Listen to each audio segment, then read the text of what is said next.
Bon meilleur matin, c'est mercredi, la journée des messages de l'âme. Si tu veux un message, tu fais juste m'écrire un petit mot pour que je sache que tu en veux un. Et par contre, je ne pourrai pas faire des messages à tous. Et il faut être en direct avec moi ici ce matin ou cet après-midi si tu es ailleurs, comme en Europe par exemple. Mais si je te nomme pas, parce que exceptionnellement, les mercredis, je dis pas bonjour à tout le monde que je vois défiler. Je vous dis bonjour tout de suite, bon meilleur matin tout de suite de mon cœur. Mais je vais te nommer seulement si je me sens appelée vers toi pour te transmettre le message que ton âme veut te transmettre. Et si je te nomme pas, écoute quand même, c'est pas grave, parce qu'au niveau de l'âme, on est tous un. Et même si le message ne s'adresse pas particulièrement à toi, c'est sûr qu'il y a un ou des messages que tu vas sentir à l'intérieur de toi qui te parlent particulièrement selon ce que tu vis. Donc, bon matin à toutes les belles âmes qui sont là. Waouh, il y a beaucoup de personnes ce matin, c'est merveilleux. Donc, par qui on va commencer? Je vais aller voir Mélanie Duchesne. Bon matin, Mélanie. Qu'est-ce qu'on a pour toi? Je te sens dans un besoin de te protéger, Mélanie. Comme si, tu sais, quand j'ai pas de détails, c'est que c'est pas vraiment important, mais c'est à toi de voir comment ça s'adapte à ce que tu vis, ce que je vais te dire là. Je sais pas si c'est par rapport, j'ai l'impression que c'est par rapport à peu de personnes, une ou deux personnes, trois personnes, avec lesquelles tu sens que c'est pas évident d'être toi et que tu sens le besoin d'être autre chose que ce que tu es. Pour que ça passe, pour que ça coule, pour que tu te sentes accepté dans ce qui se passe, dans la dynamique avec cette personne-là, on va dire. Et je te sens dans un questionnement par rapport à ça, parce que j'ai l'impression que tu n'es pas à l'aise, que tu cherches une façon de te sentir mieux dans ce qui se passe. Et le message de ton âme, Mélanie, c'est que quel prix est assez cher payé pour un semblant d'entente ou un semblant d'harmonie ou un semblant de calme? Quel prix est assez cher payé pour sacrifier le bien-être intérieur, puis le besoin d'authenticité aussi que je sens en toi?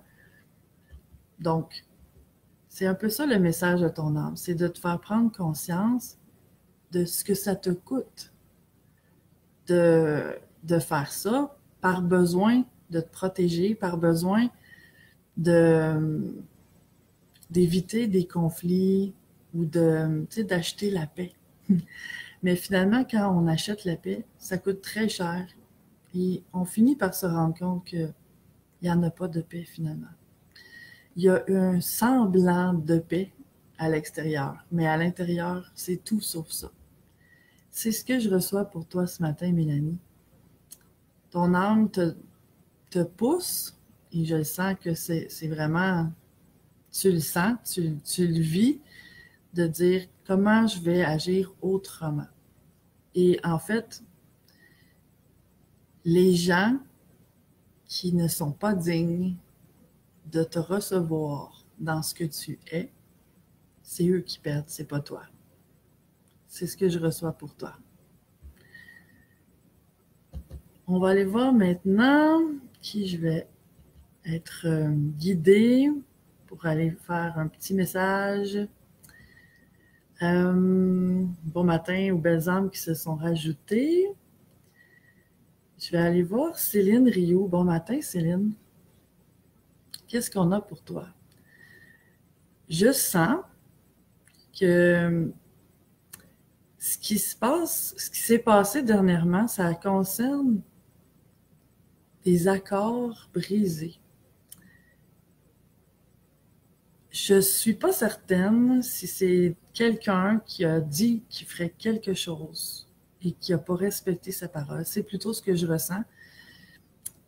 Plutôt que ce soit toi qui n'as pas respecté ta parole, mais ça pourrait être ça aussi. J'ai l'impression qu'il y a un petit peu des deux, mais que ça concerne plus quelqu'un qui n'a pas respecté ce qu'il t'avait dit. Et que le message de ton âme, Céline, c'est de te ramener à regarder, est-ce que, tu sais, c'est quoi le niveau de gravité pour toi? Parce que ce que je reçois, c'est que c'est vraiment à toi de regarder. Tu sais, je reçois pas de réponse toute faite pour toi. Mais ce que je reçois, c'est d'évaluer parce que ça risque, tu sais, il y a des chances que ça arrive encore des choses comme ça ou des choses de ce genre-là qui te font sentir comme ça, tu sais, pas respecté ou que la parole vaut plus autant, que c'est comme un manque de respect ou peut-être même jusqu'à de la trahison à quelque part. Et ce que je reçois, c'est que quel est le niveau de gravité? Si c'est banal, tu sais, l'être humain est un être humain et à quelque part, tout le monde fait des erreurs, tout le monde a droit à l'erreur, tout le monde dit des choses qu'il pense sur le moment et que par après, ça s'envole et qu'il n'y a pas de mauvaise intention derrière ça. Donc, on peut rectifier avec la personne si on sent que c'est ce qu'on a à faire pour juste nommer ce qui s'est passé, ce que j'ai senti et me respecter aussi dans tout ça.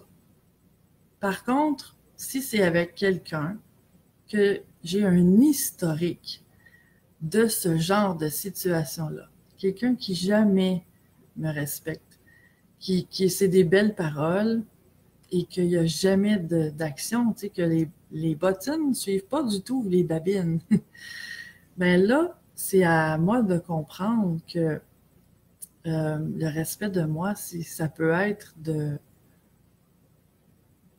couper ou de me distancer ou de mettre mes limites ou de faire ce que j'ai à faire, ce que je sens que j'ai à faire pour éviter de réavoir encore de la déception encore et encore. Parce qu'il y a des gens que c'est comme ça. Puis là encore, je sens pas que c'est toujours des mauvaises intentions. Ça peut, mais c'est pas toujours des mauvaises intentions. Parfois, c'est de la maladroitesse. C'est une personne, souvent, qui va dire des choses pour faire plaisir sur le moment, ce qu'elle sent qu'elle doit dire pour plaire sur le moment, mais que en faisant ça avec plein de gens, elle oublie. Elle s'éparpille dans les autres, puis finalement, tout le monde est mécontent parce que c'est des belles paroles semées qui n'ont pas de suite. Et ça, c'est vrai que c'est décevant et ça peut mener à beaucoup de frustration. Donc, c'est ce que je reçois pour toi, Céline, de faire ce processus-là de tri pour voir est-ce que c'est banal ou est-ce que c'est grave et qu'est-ce que je fais avec ça selon la circonstance. Ensuite, qui je vais aller voir ce matin? Je vais aller voir Caroline. Caroline Saint-Arnaud. Bon matin, ma belle Caroline. J'avais même pas lu ton message, j'ai juste regardé ta photo, ton nom, qui disait, ton message qui disait « J'espère avoir un message. » Et le voilà, j'ai été guidée vers toi. Qu'est-ce qu'on a pour toi? Je sens un...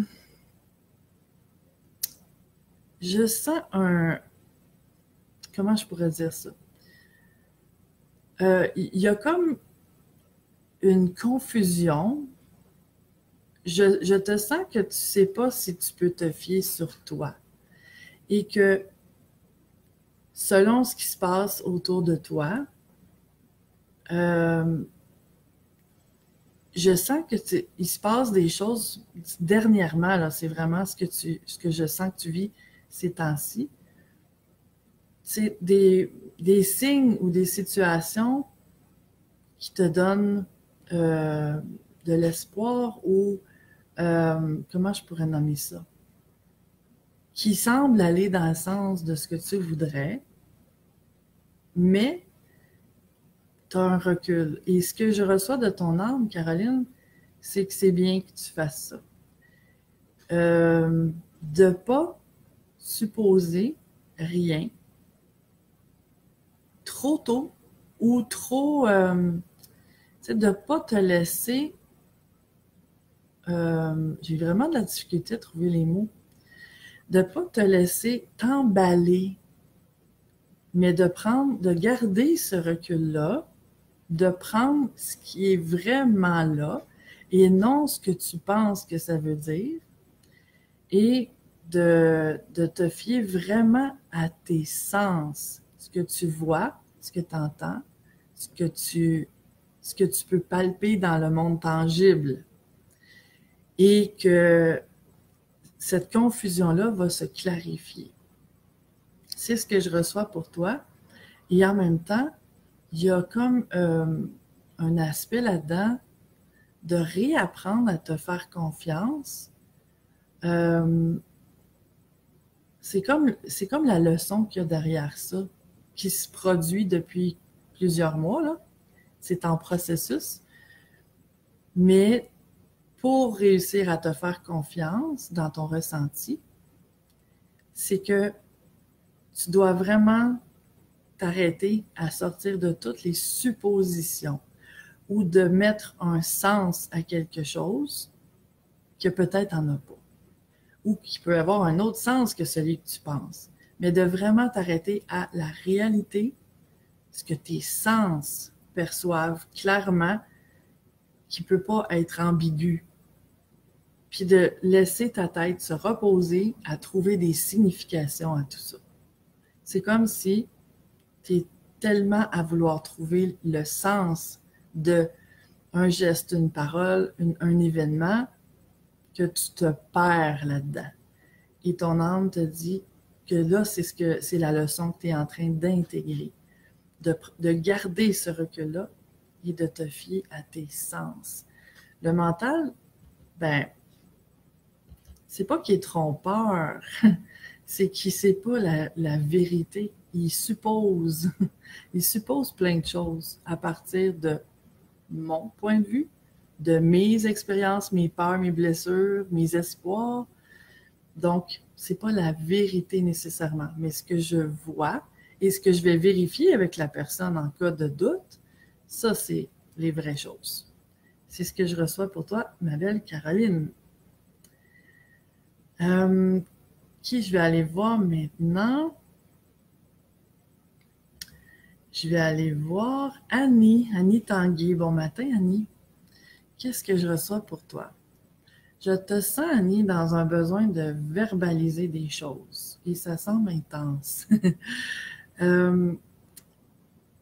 Je sens que ça fait partie de ton historique de s'être tu, de ne pas avoir exprimé ce que tu portais en toi. Et que là, je sens que ça fait un bout que tu es dans ce besoin de t'exprimer là, mais on dirait que dernièrement, c'est vraiment intense et que tu as besoin d'aller au bout de ça. Tu as besoin de vraiment respecter ce qui se passe à l'intérieur de toi.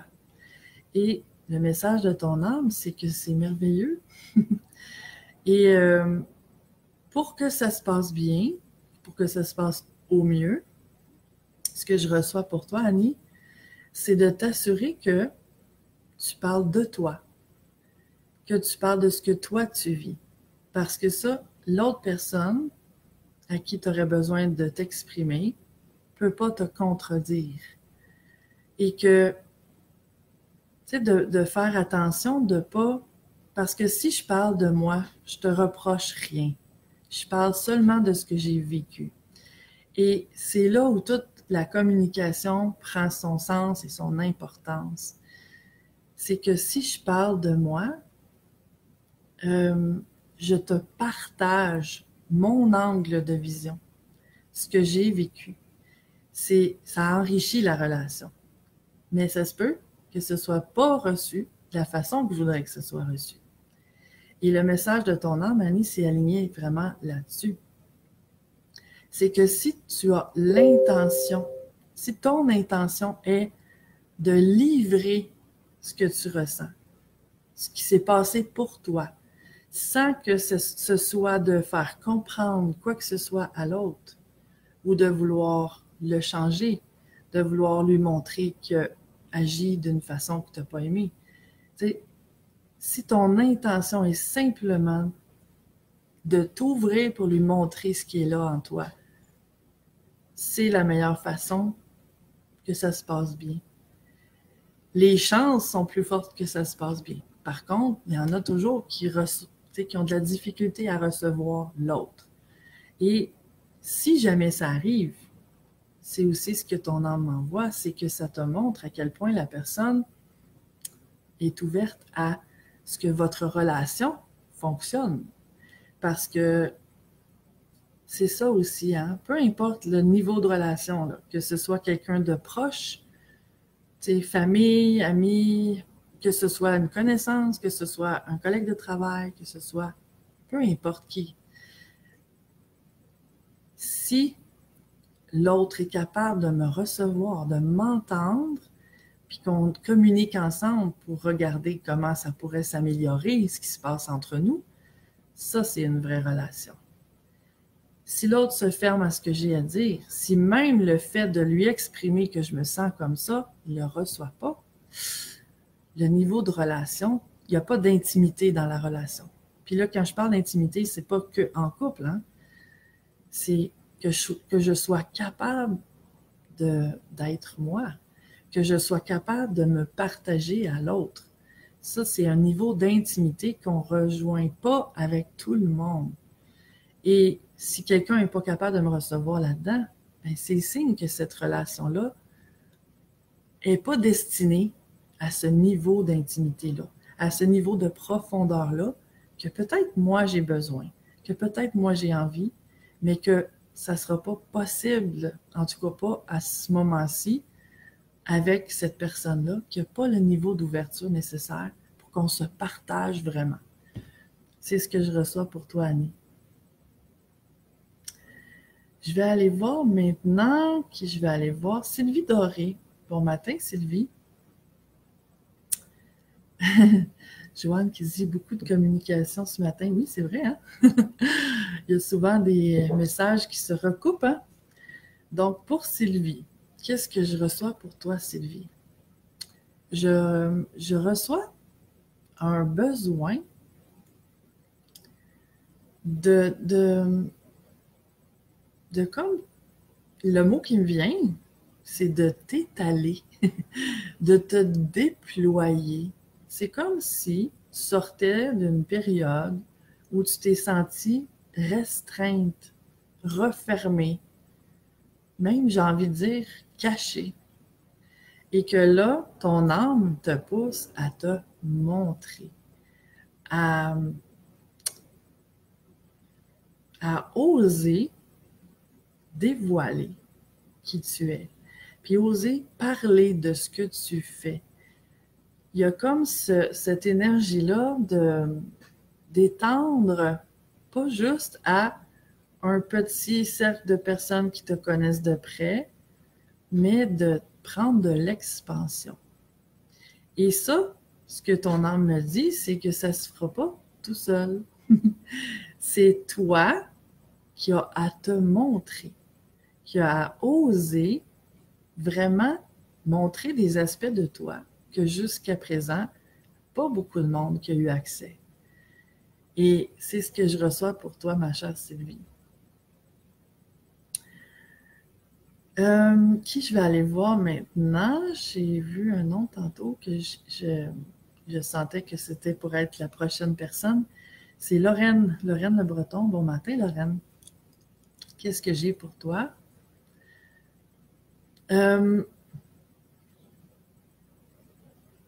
Je te sens, Lorraine, dans une période où il y a des choix qui s'offrent à toi, mais on dirait que tu n'as pas envie de choisir. On dirait que tu as envie d'attendre que les choix se fassent d'eux-mêmes. Euh, Comme si, oui, elle a peur de te tromper, mais en même temps, je sens en dessous la peur de faire un choix dans lequel tu te sens vraiment appelé. Il y a comme une crainte d'être heureuse. Et ce que je reçois de ton âme, c'est que dans ton historique de vie, tu as souvent fait des choix pour les autres ou pour acheter la paix. Tu sais? Ça aussi, c'est pour les autres, mais c'est comme le choix le moins compliqué, qui va m'engager le moins à m'expliquer, me justifier, qui va être le plus logique. C'est ce que je reçois de ton âme. Et cette fois-ci, Lorraine, je te sens avec des options. Et il y a la possibilité que tu fasses comme tu as toujours fait, de choisir ce qui va être le moins compliqué, le moins engageant, comme je disais tantôt, ou de vraiment écouter l'appel de ton âme. Et que ce choix-là, de suivre l'appel de ton âme, ben c'est très possible que les gens ne comprennent pas ce choix-là. C'est très possible que ça te... Ben, c'est pas très possible, c'est ça, c'est que ça te sorte de ta zone de confort. Parce que ta zone de confort, c'est d'avoir fait des choix qui ne sont pas alignés avec toi, ton essence. Donc, c'est sûr que c'est insécurisant, c'est questionnant et ça éveille des peurs, des insécurités et c'est de l'inconnu, tout ça. Par contre, tu as toujours le choix. Le choix t'appartient, mais tu as cette possibilité-là, cette fois-ci, de vraiment écouter l'appel de ton âme, de suivre cet élan du cœur-là que tu portes en toi, que tu sens en toi, et que je sens fort, mais qui te demande à quelque part de te battre, je vais dire le mot battre, même si je l'aime moins, mais de te battre contre les habitudes, de te battre contre ce que les autres vont penser, de te battre contre même de ne pas comprendre pourquoi tu te sens tellement appelé dans cette direction-là. Parce que les élans du cœur, c'est pas toujours ceux qui sont le plus logiques. C'est ceux qu'on ressent le plus fortement. C'est ce que je reçois pour toi, Lorraine. Le choix t'appartient, mais tu as cette opportunité-là maintenant de vraiment trouver cet alignement-là en toi et dans ta vie, en fait. Et voilà, c'est lui qui dit « Oh wow, merci beaucoup. Bon, c'est bien, le message a bien rentré. » Je te souhaite la meilleure des journées et j'ai envie de dire la meilleure des journées alignée sur ton essence, sur ce que tu es dans le plus profond de toi. Et si tu aimes les messages de l'âme, tu peux les partager parce que, comme je disais au début de la vidéo, il s'adresse à tout le monde, même si je n'ai pas nommé une personne en particulier. C'est toujours le cas. Chaque personne peut y trouver son compte parce qu'en écoutant les messages de l'âme, il y en a qui nous parlent plus particulièrement, qu'on sent que ça s'adresse à quelque part à moi avec ce que je vis. Donc, ben merci si tu as envie de partager. Merci d'être là, d'être présent, présente. Et ben, je te souhaite la meilleure des journées. À bientôt. Ciao.